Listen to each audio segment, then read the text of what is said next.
सोचा तुम्हारी शिकायत करूँ रब से, मुर्शिद फिर याद आया मांगा भी तो उसी से ही था।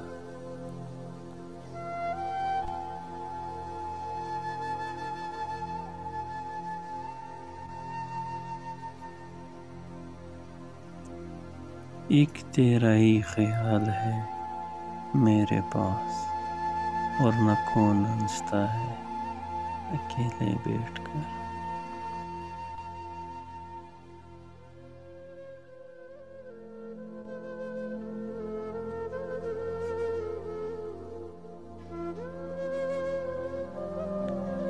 नफरतों का कोई गवाह नहीं, मोहब्बत के लोग सबूत मांगते।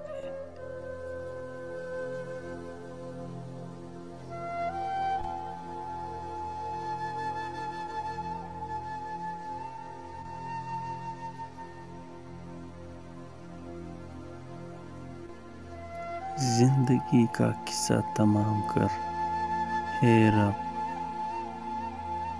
इससे पहले कि मैं इसी हमें काफिर कर।